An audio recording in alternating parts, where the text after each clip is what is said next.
O-O-T-C. Hey, that's cool. You got a podcast? Well, I didn't know that. That's cool. Now you do. Welcome. We are back.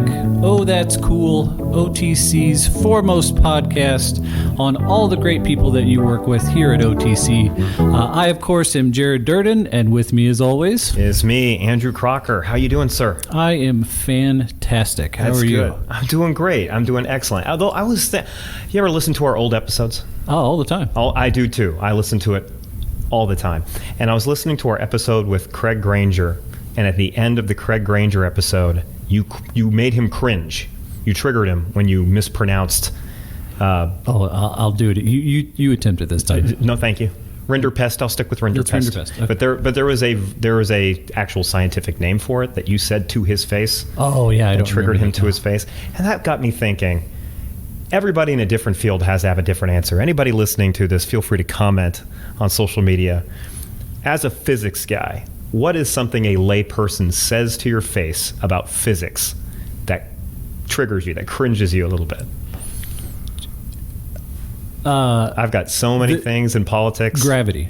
So a lot of way? times, just okay. So when you talk about here's what it is just using the word gravity, because there is acceleration due to gravity, gravitational energy, gravitational force, gravitational field, right? And so colloquially, we use the term gravity. I think what people usually are referring to is the rate at which things fall, the acceleration due to gravity, right? Yeah, are in this conversation that you're quoting right now, are they quoting actual gravity, or are they using it like, I don't think you understand the gravity of the situation? No. Talking about it in the context of physics. And so that's the issue, though, right? The word, they're using it more colloquially, like you would, oh, you don't understand the gravity of the situation, right? That has this definite meaning and this purpose. While in physics, though, just saying gravity isn't specific enough to the situation, right, to be able to actually describe what you're talking about. So that one usually gets me. Are you when somebody talks about physics with you, or when maybe somebody doesn't even know you're a physics person, do you actually people? And you're like, well, actually. I really try hard not to, and it's kind of context dependent. More often than not, I am excited when someone wants to talk about it. Usually in like a public setting, if someone finds out what I do, they like to talk about black holes. That's like big things, cool things, and I'm all for it. What I don't like, and one of the reasons why I helped and it found it really important and continue to kind of redesign physics course for non-majors, is more often than not, when I say, oh yeah, I teach physics, they go, ugh.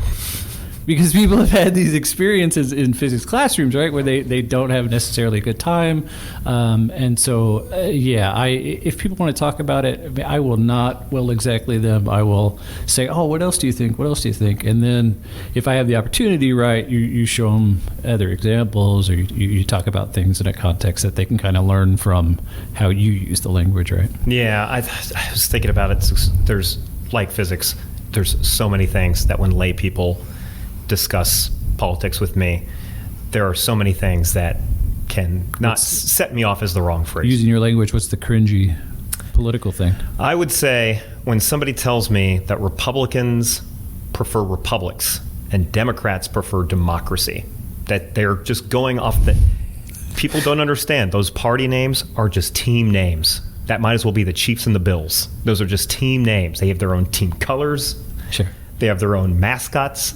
Right, because the elephants, the Republican have the awesome, amazing elephants, like the best animal on earth. Well, that's not true. Octopus is the best animal on earth, but elephants are great too. And then the Democrats went with the donkey. So they're just teams. That's what they. Who picked those? Do you know?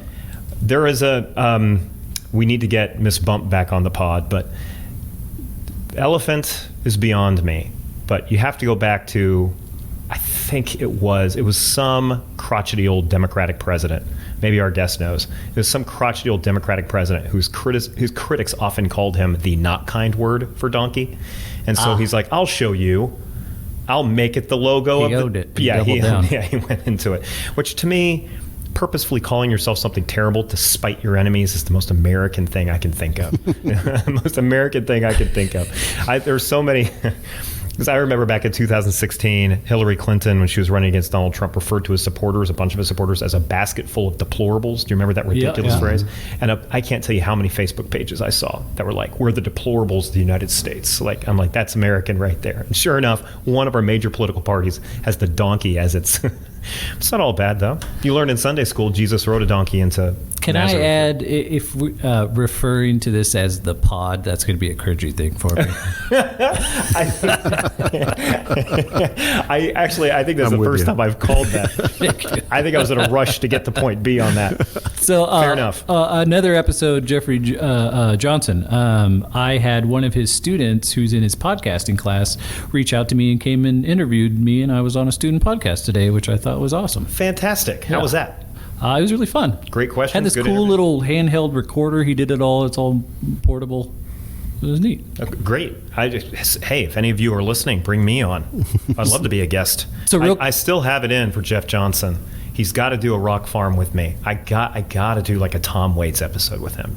Jeff Johnson, call me. Have your people call my people.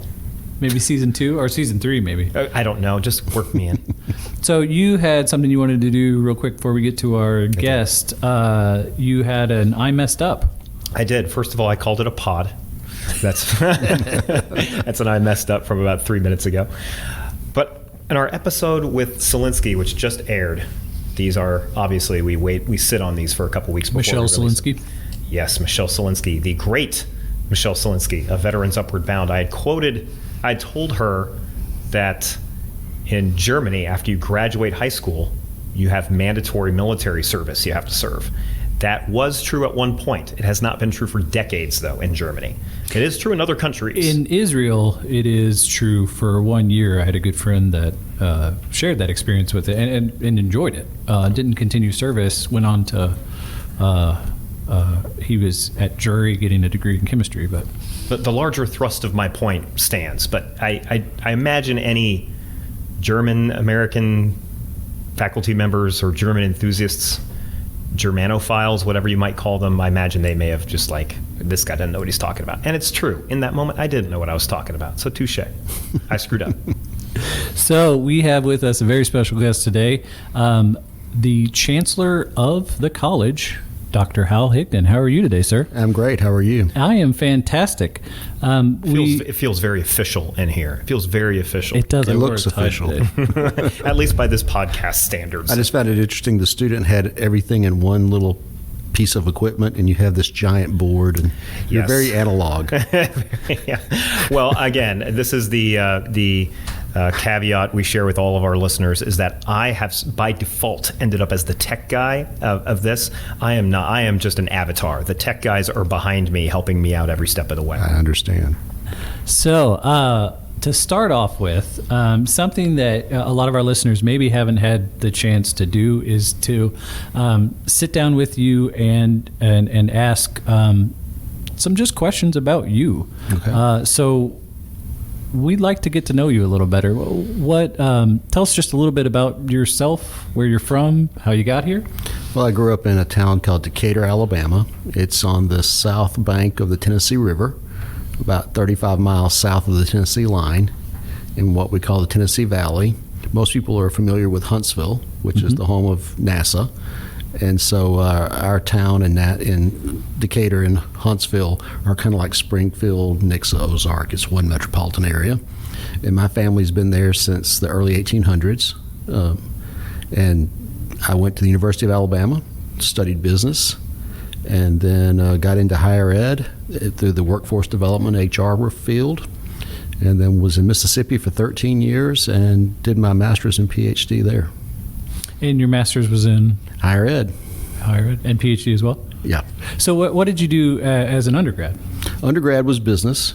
I grew up in a family business, small family business, and so my plan was to go and come back and go to work in that, and I did. And working 80 hours a week for your family is not always as much fun as you think it sounds like.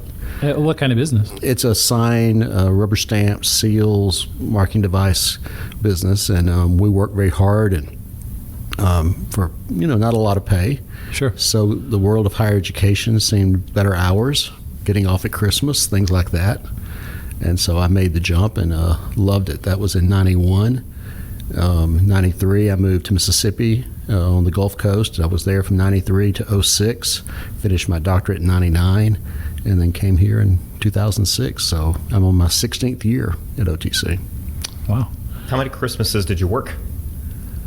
A lot. What's it like working on Christmas? You wouldn't know. my wife does. We have celebrated, I think, a true Christmas morning like once in 10 years. What's it? Well, you feel the Yuletide? Well, and I say we worked at Christmas. We worked everything but Christmas Day. So, close at noon on Christmas Eve and then take Christmas Day off, and then you're back the next day. And the first year that I worked in higher education, I thought I'd dine at God to heaven because I got off a couple of weeks at Christmas. And that's something we tried to keep alive. Higher ed is not the highest pay, but the quality of life, I think we try to make up for that. And I think having Christmas break and fall break and spring break, and I know the taxpayers may feel like that's probably over generous, but then we look at what we pay our faculty and staff, and I would say it's pretty fair. There have been studies about that, about categories of jobs and what would you say, quality of life satisfaction? Yeah. So there have been satisfaction surveys, and routinely among the highest scores, not always the highest, but routinely among the highest tend to be college instructors. Right. And part of it is because, as you said, you do get that family time, you do get those holidays. Very importantly, at least to me as a dad, very flexible hours. Yeah.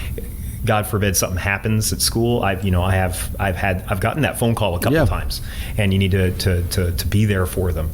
You got to pull a lot of strings at a 9 to 5 to make that happen, that you and I simply don't have to pull as much. The only downside to that is that whatever parent works for a college or a school is the default one they call. Yeah. And it irritates me sometimes, and frankly, it's a female issue that the female often works in education, so it's automatic that her job is lesser than, or in your case, your job is lesser than the person who works in corporate, because our benefits are more flexible, hours are more flexible. So it's always, well, she comes and picks up Johnny, she comes and picks up Susie instead of him. So that's one of my pet peeves, is that corporate assumes if the spouse works for a college or a school district, they automatically have flexible hours. And we want our people to be valued just as much as if you work at the bank.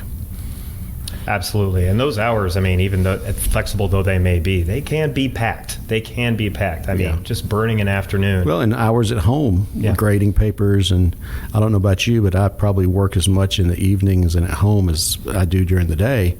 But I'm doing it from home. Yeah. After the kids go down. Yeah.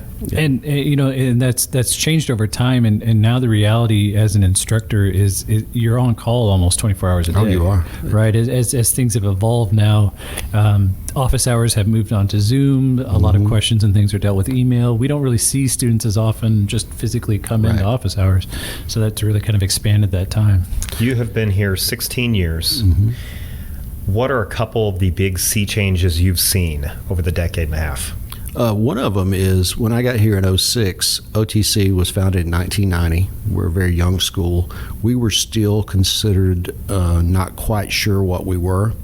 So if we're 70 years old, you only had the last 15, 16 years of your life that we existed. And I watched, it took about 10 years from probably till 15, 16. You got to thinking about it, well, if you're 50 and we've been around 20, 25 years, you think we've always been here. So the level of acceptance of the college in the last 5 years especially has just skyrocketed. It's no longer just OTC or you're at the technical college.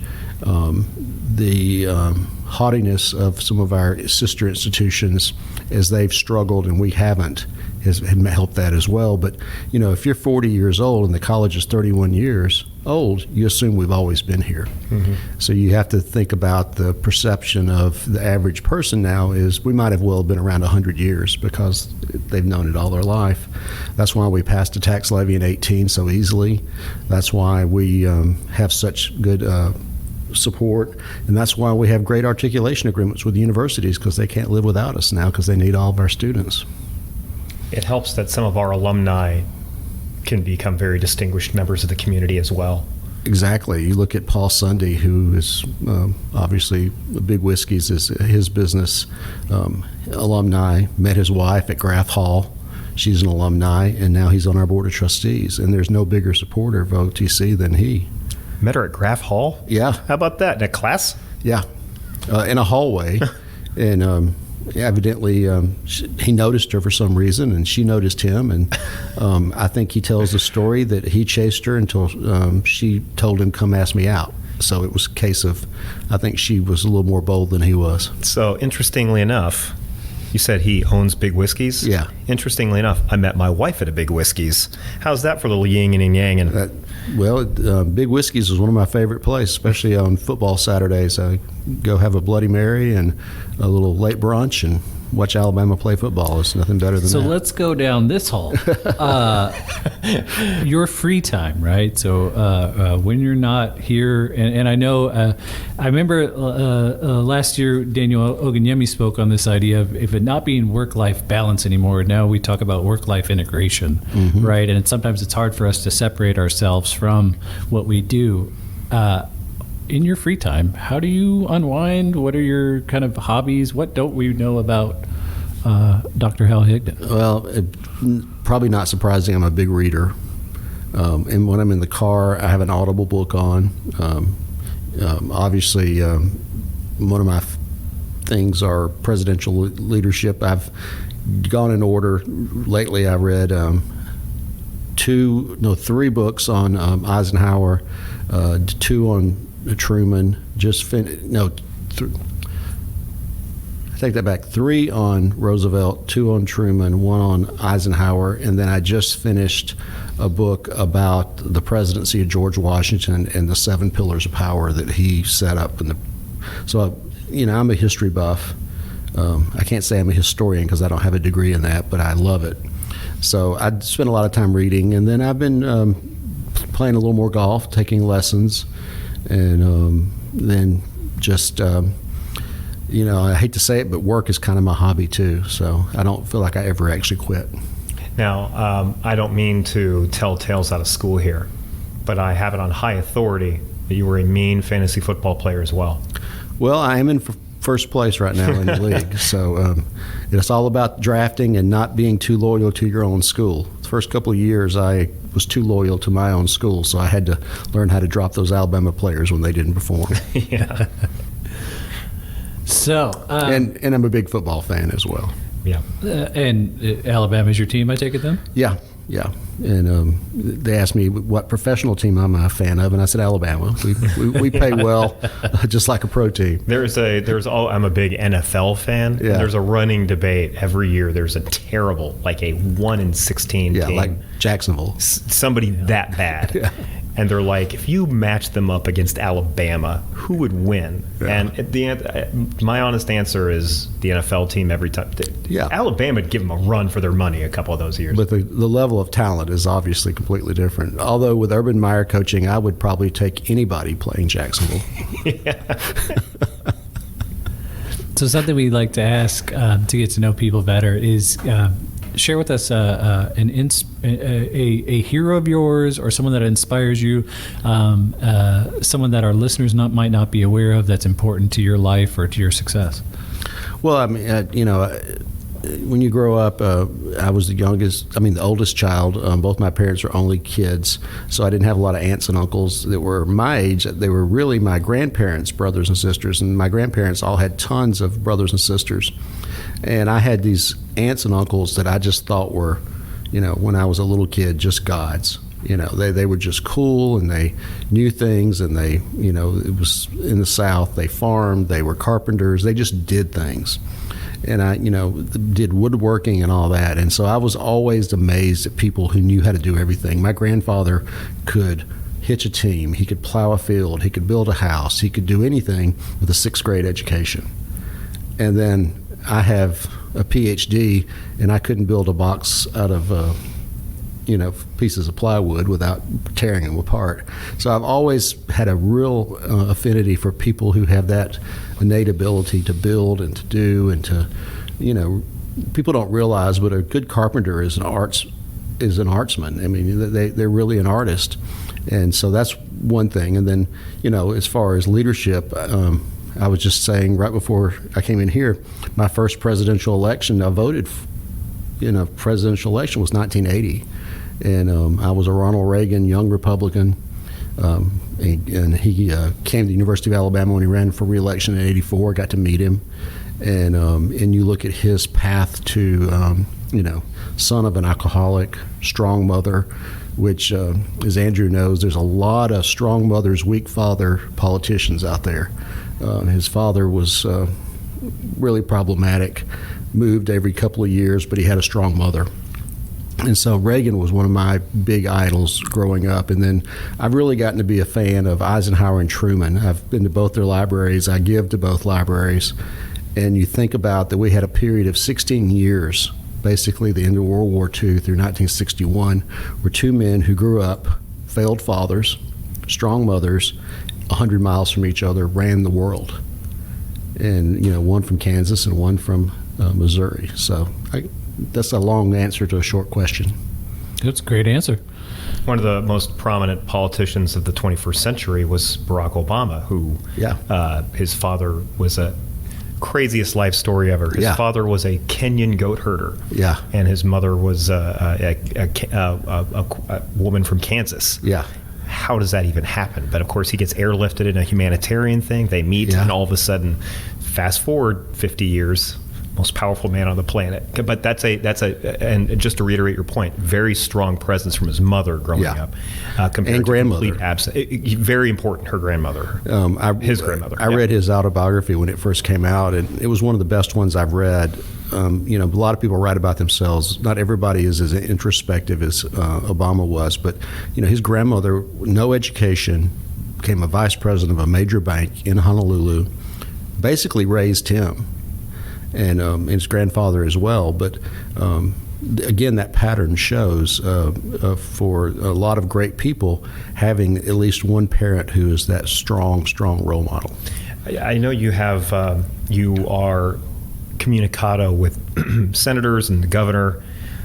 Have you met since Reagan in your current position? Have you met a president or two? Yeah, I met George W. Bush. It ties into OTC. So I interviewed at OTC on a Wednesday in May.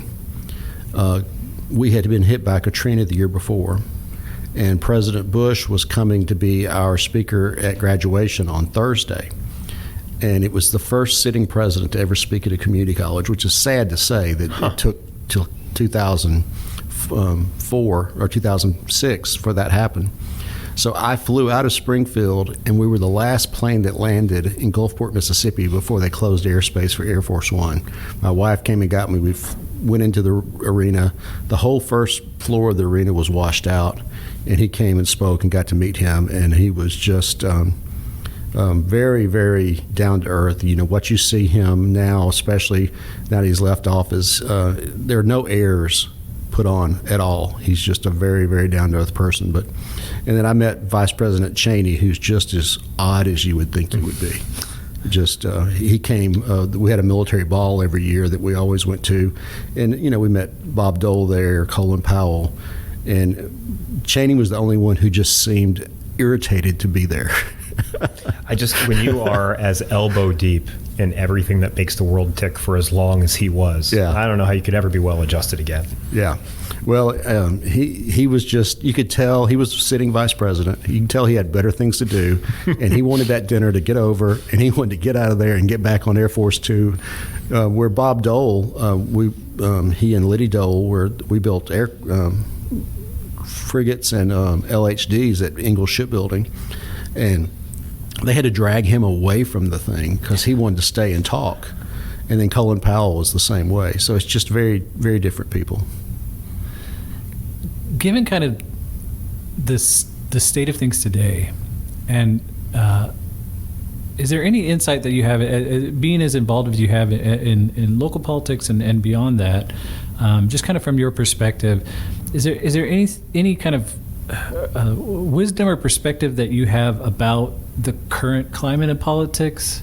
Is it as strange or different as it's talked about? It's usually presented as this is just so unusual. Yeah. Or is there common threads? Is there any kind of comfort you might give? Or I would say people need to take a pause. And Andrew knows this better than I do, but this is way not as bad as it could be. If you look at the 1840s, look at the whole election of John Quincy Adams when it was thrown into the House of Representatives and basically stolen from Andrew Jackson, the whole Jackson upheaval, and then all the bad presidents, James Buchanan, and then all the bad presidents after Lincoln, and look at everything we went through in the 1800s. You look at what was happening when Roosevelt was elected in 32, and where we were, the Communist Party was a strong party. The Ku Klux Klan was a strong group. We're not nearly as bad. I think we just have a lot of whiners on both sides. I'm tired of the left and the right saying this is the worst ever. We have the highest standard of living we've ever had. We actually have an economy that's doing great. You can't drive a block without seeing a sign that says, I see one right now, it says now hiring over by Walgreens. People need to get a life. I actually had that same thought several times during the Trump administration. Because before I get to that thought, I do want to echo that. Obviously, there are 1,000 ways we could get better, 1,000,000 ways we could get better. But the amount of deaths we see from war across the world, lowest it's ever been. Yeah. World global extreme poverty, lowest it's ever been. And I don't know how it's trending right now, but on a long enough timeline, it's trending in the right direction. And so I really wish, we just got hit by a horrific pandemic. We were in the middle of it. We got the vaccine within a year. So, we're, grand scheme of things, most people in history would choose this era over theirs. I agree, and the vaccine's a great example. And, we got it within a year, but we've been working on it for 25 years. When I hear people who are worried about the vaccine, they say, well, they only took a year. No, they have been working on this technology for 25 years. And, and everybody gets so political. Biden doesn't want to give Trump credit for Operation Warp Speed. He deserves credit. Did he deserve criticism for not maybe being better at it? But he did it. Biden has been better at rolling it out. Give him credit for that. I'm just tired, and I think the average person is tired. Everything has to be filtered through the GOP lens or the Democratic lens.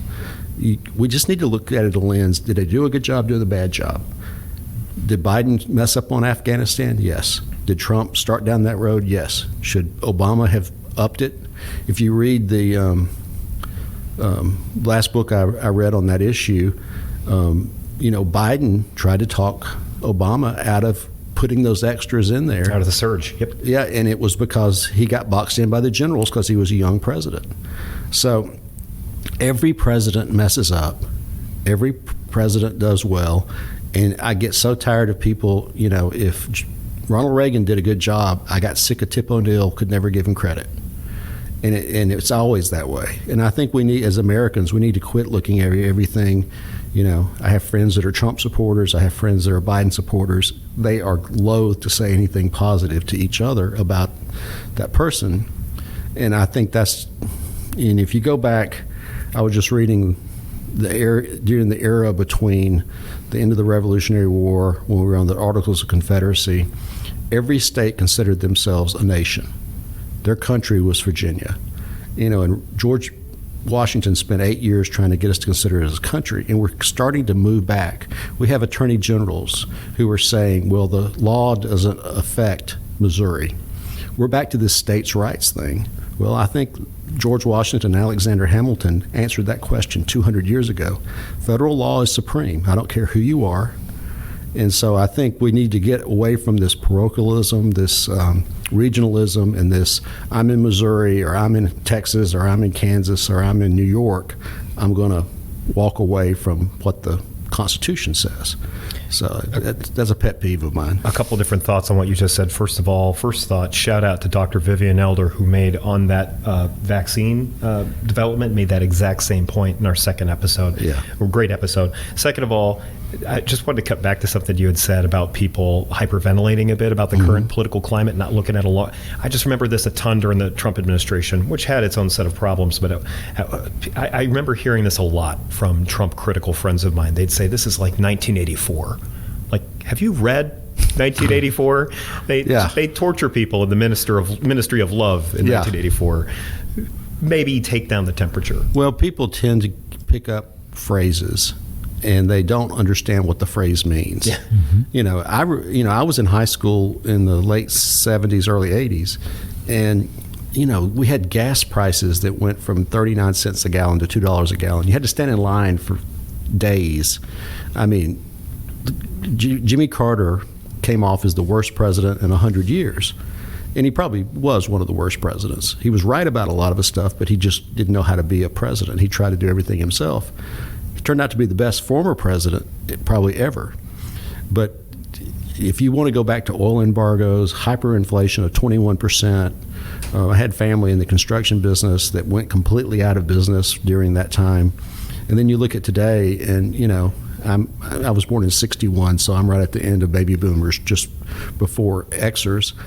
The millennials and the Zs, and I guess you're both probably millennials. What are we? I'm a zennial, so I'm right in between the Xers and the millennials. Yeah. Maybe that's what I am. I could never figure, because X did never feel right to me. My wife always uses the term geriatric millennial, and I refuse to use that. I am a zennial. You're an elder.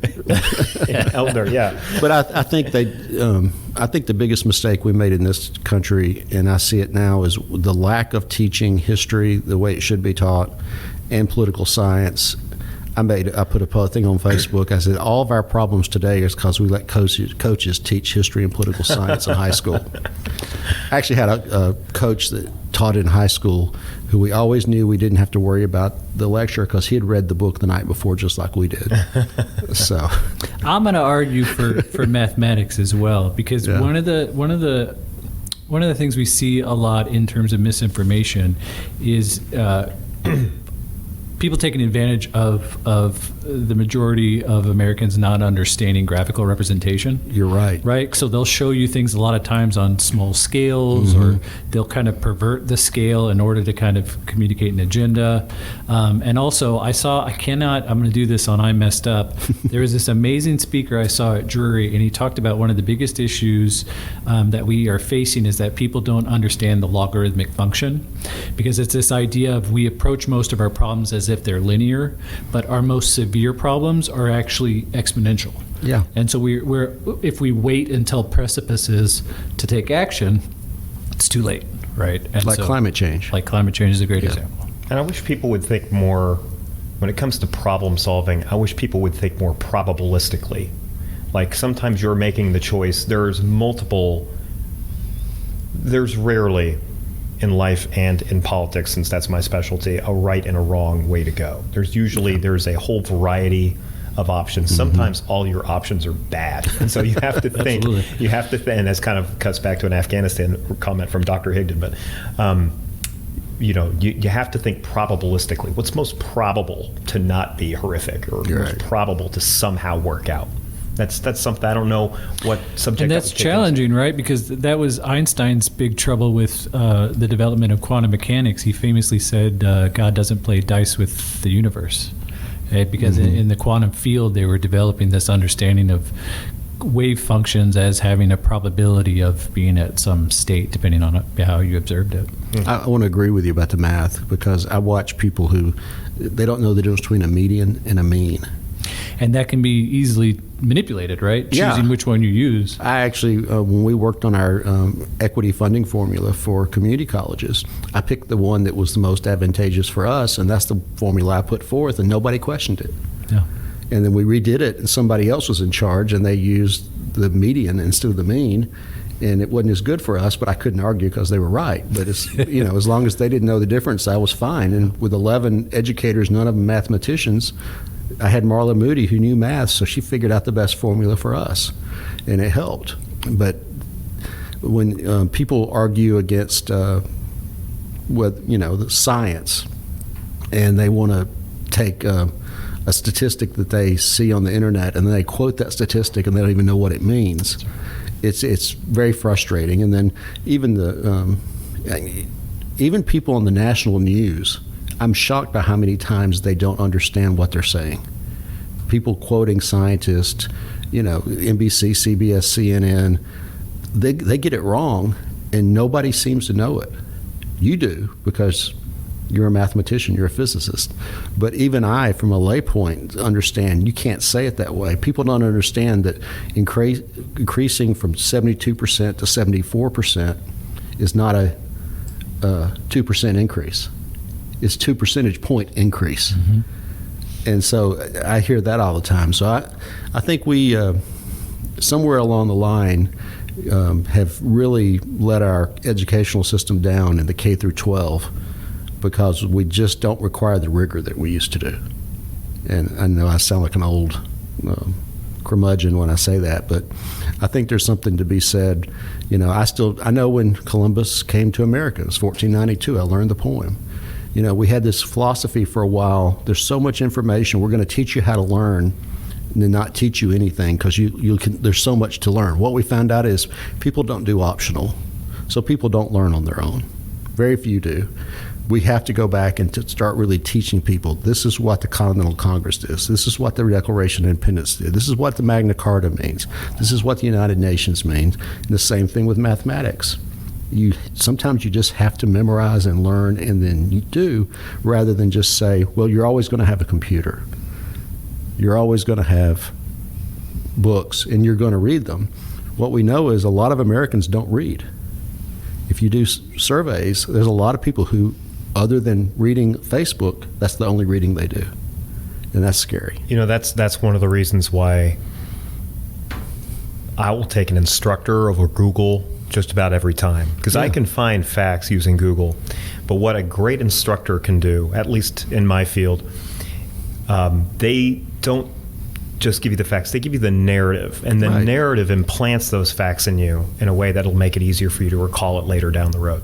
And it's situational. You know, you can say, you know, what year did Portugal get rid of the monarchy?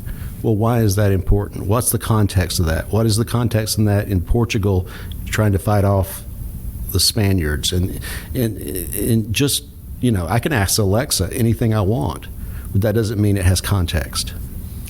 I would be remiss if I didn't ask you, because we have you here today. We've been fortunate enough to talk before about the concept of tuition-free community college. Right now it's getting a little bit of run in the national. Horrible idea. Your thoughts?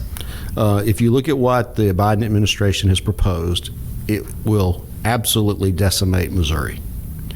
It is a bait and switch. It starts out at 100% and goes to 80, 60, 40, 20. State legislatures are going to see that. They're not going to fall for it.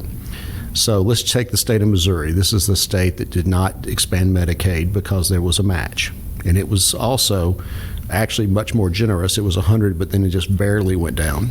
So if you think that the majority of state legislators are going to say, sure, we're going to put up our match, and then every year you're going to decrease the federal match, and we're going to pick up more. So in 5 years, we're paying 100% of community college free. It's going to bust our budget.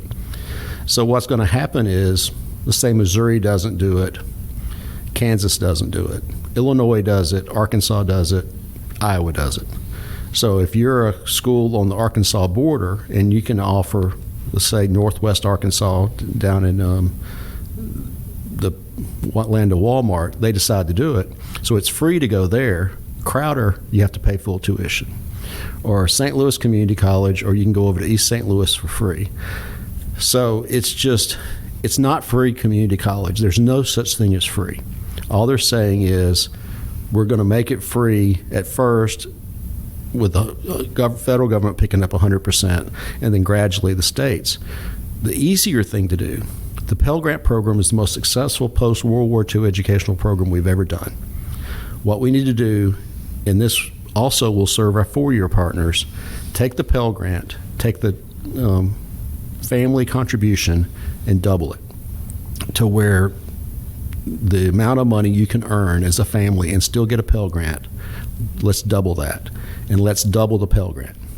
So let's say the Pell Grant goes up to $7,000, $8,000 a year. Then the universities will support this because it helps them.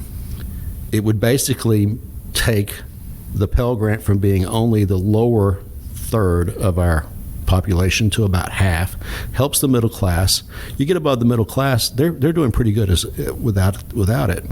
So the Missouri Community College Association, I wrote up a statement last week. We adopted it. It'll go out next week. Are writing letters to our congressmen and women and senator opposing the free community college as proposed by the Biden administration. And I think Democrats and Republicans, legislatures, are going to see it as a budget buster. And I don't think it'll end up even coming to Missouri. I believe the proposal also wants to extend the length of time you'd have access to that Pell. Yes. Well, people don't, we said something positive about Barack Obama. Well, now I'll say something negative. During the recession, the Congress, along with Obama, took away 2 semesters of Pell. They also did away with summer Pell. And one of the things we have really to be proud of is Roy Blunt led the fight for year-round Pell to bring it back as former university president. He and Lamar Alexander, who also was a university president, brought us back to year-round Pell, which is important. But we used to have more semesters. So we need to bring that back to go back to where right now you basically just have the 4 years. But we know students start and stop. They come in, they make a bad decision. A lot of them may make a bad decision and go to Auburn University. And then they find out they hate it there and they want to transfer somewhere else. Well, that's 2 semesters maybe they've eaten up. So we need to go back to the way Pell was before the recessions of late 2000, so 8, 9, 10. And to kind of reiterate this, people sometimes hear what they want. You're not arguing against the idea of free community college or what it could do. The issue is there is a way in which it's sustainable, in which it makes sense, and that's not what's being done. Well, first of all, what's being proposed. My dad always said there's no such thing as a free lunch. So if you're having lunch, somebody's paying for it. And we all want to say, well, the federal government's paying for it, but they are at first. It's just the proposal as written with opt-in by states who have to do matching. We have free community college in Missouri. We've had it since 1993. It's A+. Mm-hmm. It's a great program. We led the nation in that. What we don't have is for that 25 or 28 or 38-year-old who didn't go to college right out of high school. That's what we need. Mm-hmm. Governor Parson tried to do that with the fast track program, but the legislature messed it up and turned it into a loan program. But Tennessee has done a really good to it. Tennessee has this, what I call A+ for adults, works great. And that's what we thought the Biden administration would go for. But what they've gone for is typical Washington thing. Look over here, I'm giving you this. And then, oh, by the way, it's going to decrease. And the other thing people don't realize, they'll tell us what our tuition is going to be, how much we can raise tuition. These are made by East Coast people who have very well-funded school districts in Massachusetts and New York and Delaware. They're not used to the Midwest where you don't fund schools. Frankly, we don't fund higher ed, and we're 47th out of 50. And so they make decisions like the state puts a lot of money in higher ed. We don't even put $1 billion in higher ed in Missouri out of a $32 billion budget. To think that we were going to come up with a couple of $100 million to make community colleges free while the University of Missouri is going to sit there with all the lobbying power and think that will happen, it's just not going to happen. So I try not to look at it through a philosophical term. I try to use the math. Mm-hmm. And the math doesn't add up. But if they would just do the Pell, what we're talking about, it's good for Missouri State, it's good for Drury, it's good for WashU, it's good for Mizzou, it's good for Harvard. But more importantly, it's good for the students. And that's what we're trying to do with the way we work at OTC. Is it good for students? Is it student-focused? Is it student-centered? It would not be good for students for us to opt out of the program and then be trapped in a state that does not pay for free community college when they can drive over the border, and then that will have a brain drain in Missouri, just like we saw with the Medicaid issue, with our hospitals suffering because when we didn't expand Medicaid, which I understand why they didn't, but the federal government reduced what they paid on Medicaid, assuming you did take the deal. And so our hospitals went from margins of operating with 3% and 2% to operating with 1%, which made it harder to recruit doctors, harder to recruit nurses. And so Mercy, Cox, all the hospitals in Missouri have suffered while Arkansas, Kansas, and Illinois have done well. And that's because the reimbursement by the federal government went down, but we didn't expand. Now, as of October, we did, but we'll see what happens. But there's consequences to doing nothing, and which is your point earlier. You know, your choices are not always yes, no, or maybe. Sometimes no answer or no decision is a decision, and we made no decision on Medicaid, and it hurt our rural hospitals. That's why there's not a rural hospital in Osceola where you stop to get the cheese. That's what the reason CMH has suffered in Bolivar. That's the reason Lamar Hospital was taken over by Cox. That's the reason Skaggs was taken over by Cox. That's the reason several hospitals have had to be absorbed by Mercy, is because we took all the money out of the system. And who did it hurt? But the very people who didn't want Medicaid expansion are the ones that were hurt by not doing it because they live in rural areas and they're poor. So it's a really, really vicious cycle. Let me ask you a serious question. Gumby versus Mr. Ed, battle to the death. Who wins? Gumby. Why? Well, he can do anything. He can go into a book. He can change his form. Mr. Ed, other than talking, I don't know that there's much he could do. Well, we have established early on in this podcast, and I'm with you. I'm with you. I have long argued that Gumby has this going away. And Pokey, too. Correct. Is Pokey a part of the package? That's just unfair. Well, he's a horse. I just thought it made it more. Yeah, right. Then you actually have a one-to-one comparison to work with. We have established early on that Mr. Ed did on occasion show a natural dexterity. Like Jared had told me that he rode a surfboard once. So I mean, you're dealing with like essentially a super horse. Yeah. Well, it's like the movie Stand By Me, where they're trying to argue whether it's Mighty Mouse or Superman. Well, obviously Superman will win because he's a real person. Right. That's right. And Mighty Mouse is a cartoon. Yeah. Sure. It's one of my favorite movies. Yeah. So we actually brought you on to ask a question that when this all started with a conversation I was having with Amy Bacon, and I kind of talked to her about what you might come on to talk about, and something I was surprised to find out about that you have a lot of interest in, which lines up with what you told us, that you really appreciate history and on your own do a lot of reading. So today, what we'd really like to ask you about is your understanding and knowledge of the English monarchy. You're somewhat of an expert, I hear.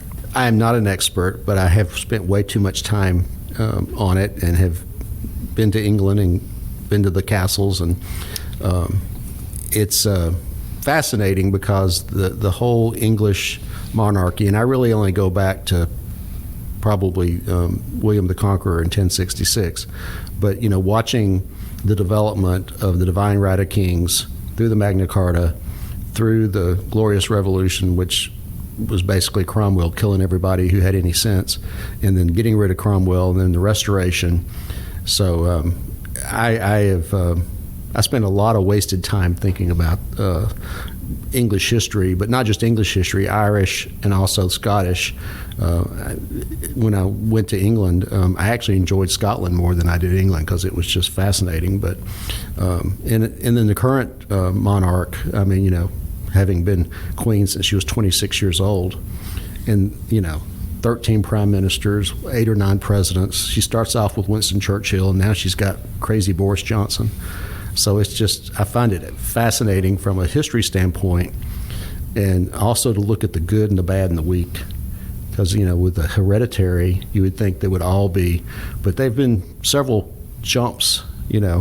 George I was German. William and Mary, was he from the Netherlands? He wasn't even English, but Mary was the daughter of a king. Then you've got the whole problem with Henry VIII, who was probably the worst king of England ever, but he's the best known, who killed his wives and destroyed the church and created the Church of England. So it's very morbid in some ways, but also fascinating. Let me desert island this, okay? Yeah. you are on a desert island with a well-written book about an English monarch of your choice? Well, the book I would want would not be about a monarch, would be Winston Churchill's History of the English-Speaking Peoples. And, of course, I'm a huge Winston Churchill fan. I can watch The Darkest Hour over and over again. Sure. And but if you just had to read about one monarch, probably Elizabeth I, because she, as a female, succeeded in a male world and used the fact that she wasn't married to her political advantage until she was still courting people in her 50s, and managed to hold her throne, grow the country, and basically put a lot of money and effort in the New World, and did it all without ever marrying, which I think is fascinating. So you talked about the importance of, you kind of described content knowledge when you talked about, you can know the dates and the names, but you said that, context is really important. Yeah. So looking back at, the research you've done and the understanding you have, what did you learn from that influences your decision making, that influences you as a person? Well, number one is, if you look at leadership, whether it's a corporate or government, to the bold go the spoils. People say to the victor, but it's really to the bold. Who's willing to take a chance? If you're not a little bit of a gambler, how do you ever run for office? If you're not a little bit of a gambler, how do you ever lead a group? And you got to be willing to roll the dice and try something. And that's something, when I started here in 2006, I told our team, I said, we're going to have the no harm, no foul rule. Let's try it, and it doesn't work.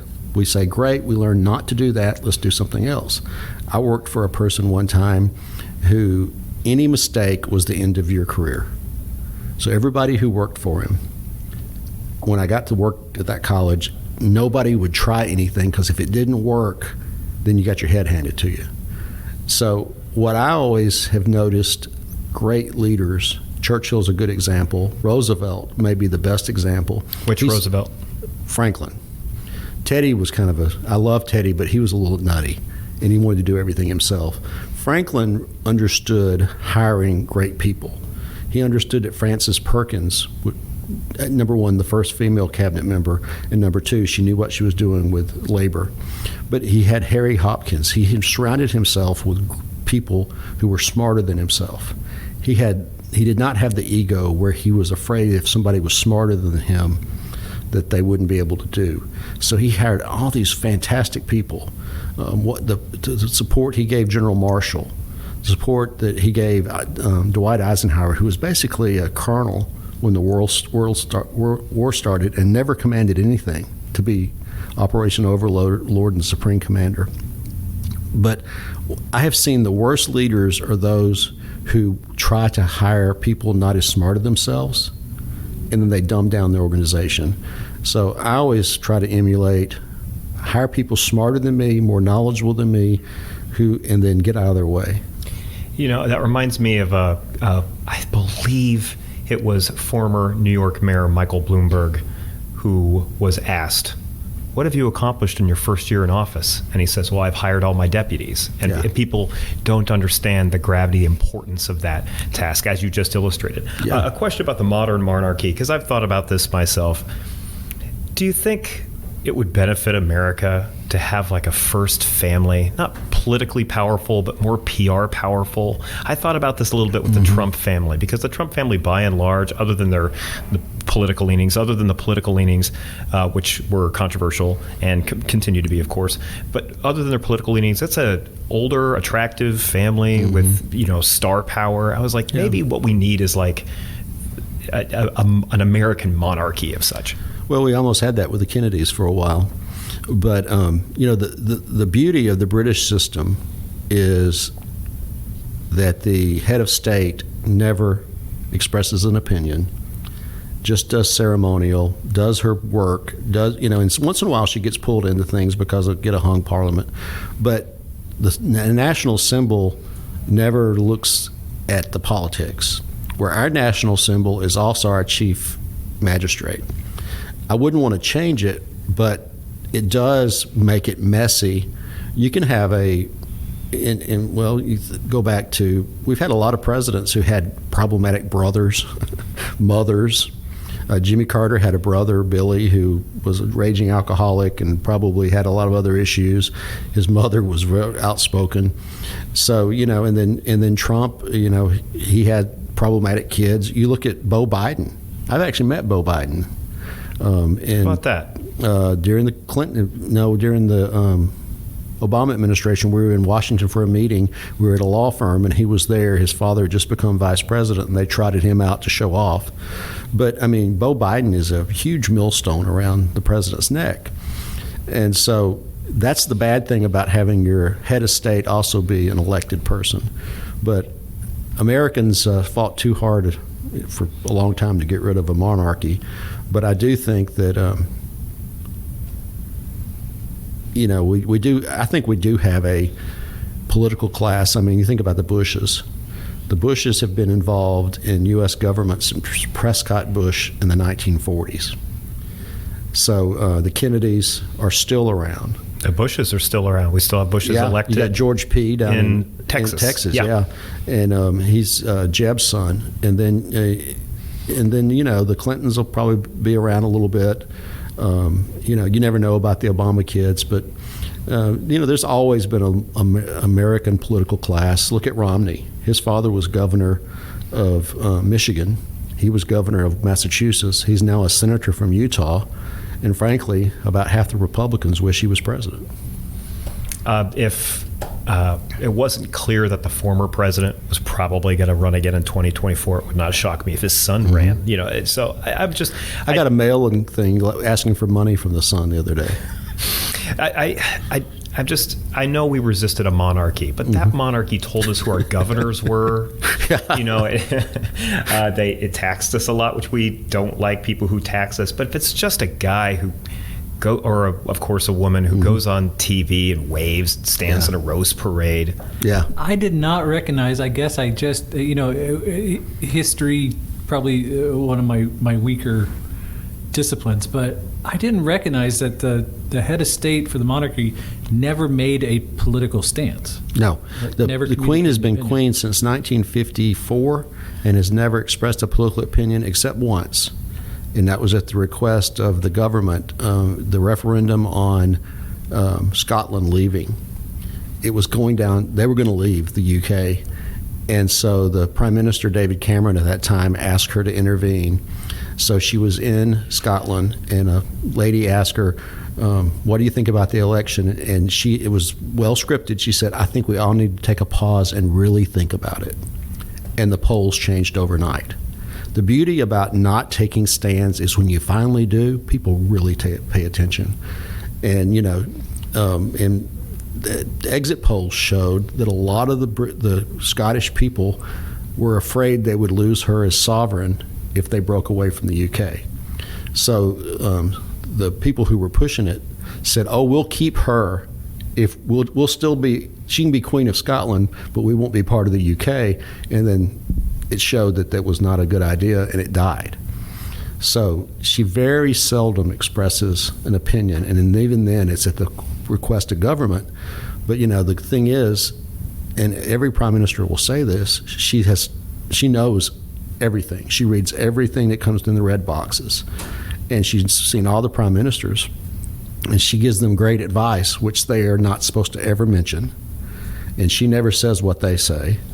So it's like having a confessor priest who will never tell a tale. So it's a very strong, powerful thing, but it's also unique to her. That doesn't necessarily mean that's the way some of her predecessors did. Sure. So there is a sense of political influence in terms of her speaking to politicians, but never expressed. She speaks to the prime minister or the chancellor of the exchequer, but it's always confidential, and she never expresses opinion to the public. Can I ask you something about the culture of the monarchy in England? Because I had seen on a comedy show, an American comedian was doing a performance in front of a British audience, and he made a crack about like Down with the Queen. And this was about 8-9 years ago, I think I saw it on TV. and the British crowd gasped. Yeah. They have reverence for her. Where does that reverence come from? I don't know if I can perceive of that with my American brain. Well, it's. I think part of it is her particularly, because there's been monarchs who were extremely well disliked. But she was a young woman who did not want to be queen. Would not have been queen had her uncle not married an American divorcee, and also kind of been a Nazi, which didn't help. But that was not included. Have you seen the King's speech? They brushed over that in the King's speech. They did, because he was. But she gave up her life where she could have really had a great life, and then Philip gave up being probably admiral of the fleet. And she is very seldom, other than the Diana years, maybe put a foot wrong. And I think that people just recognize that World War II. And her parents not leaving England when they bombed Buckingham Palace, they were in the palace. They tried to get them to move the princesses to Canada. They didn't. They stayed at Windsor Castle. She became a mechanic in the war. So I think it may be a little bit unique to her, but I also think the British people understand that the monarchy, as it's evolved since Victoria, has been a monarchy of stability, unity, and it's the one thing that never changes. We get a new president every 4 years. We get a new governor every 4 years. I think that, and they do polls, and even in this day, 78 to 80% are still strong for the monarchy. I don't think they're thrilled about Charles, but Charles is pushing 80. But I think William will be king one day, and he'll be a very different modern monarch. But and it's in the tourism. I mean, if you haven't been to England, paying to see Buckingham Palace, Windsor Castle, the Tower of London, Edinburgh Castle. I think the sovereign grant costs the taxpayers £3 apiece a year, and brings in $20 billion a year. It's the best bang for the buck they can get. I think William might be on a similar trajectory. All those stories about him serving, and how well received, justifiably so, that was by the people. Yeah, that could be a thing. Because the way you describe it sounds like they revere her clearly, but they revere her as a symbol of them as a culture, rather than, in addition to her as a human.